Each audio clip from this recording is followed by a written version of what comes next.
मुलांनी पौष्टिक खावं जेणेकरून ते आजारी पडणार नाहीत आणि त्यांची हेल्थही छान राहील। आणि भाज्या आणल्या की मुलांसाठी नवीन काहीतरी करून द्यायचा हा नेहमीच प्रयत्न असतो।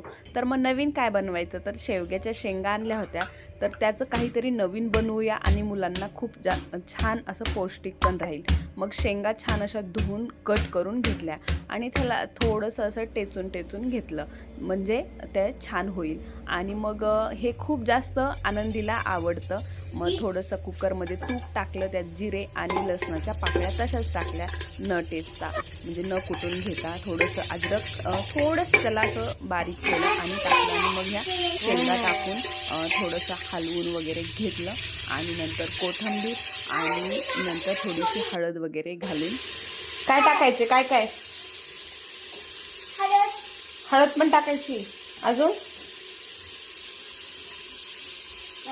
काय बनवतोय आपण, सूप आवडतं तुला? हे मुलांचं असं असतं, मध्ये मध्ये केल्याशिवाय राहत नाही। आणि थोडीशी चटणी लाल तिखट टाकलं म्हणजे टेस्टला पण अजून छान लागेल। आणि जी डाळ होती मुगाची, तर ती कन्सिस्टन्सी छान व्हावी आणि प्रोटीन भेटतं डाळीतून, त्यामुळे डाळ पण घातली, धुवून घातली ती म्हणजे। आणि मीठ टाकून नंतर थोडंसं हलवून वगैरे कुकरचं झाकण लावून ठेवून दिलं। तर कुकरच्या छान अशा 2-3 शिट्ट्या काढून घेतल्या आणि मग हे छान असं सूप तयार झालं। खरंच मुलांसाठी खूप जास्त पौष्टिक आहे। लहान मुलं जरी असतील 8-9 महिन्याची, त्यांच्यासाठी पण खूप जास्त छान आहे।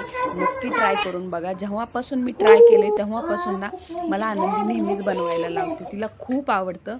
आणि मग हे सगळं स्मॅश करून व्यवस्थित असं जसं तुमच्याकडे पॉसिबल आहे तसं गाळून वगैरे घ्या। त्याचं ते सगळं काढून वगैरे ना मुलांना भातासोबत खायला द्या, किंवा चपाती जरी लहान मुलांना कुस्करून खाऊ घातली ना तरी पण छान लागतं आणि छान मुलांसाठी आहे। हे खूप पौष्टिक आहे आणि आपल्यासाठी पण खूप जास्त छान आहे। नक्की ट्राय करा। व्हिडिओ आवडल्यास शेअर करा, लाईक करा आणि सबस्क्राईब करा।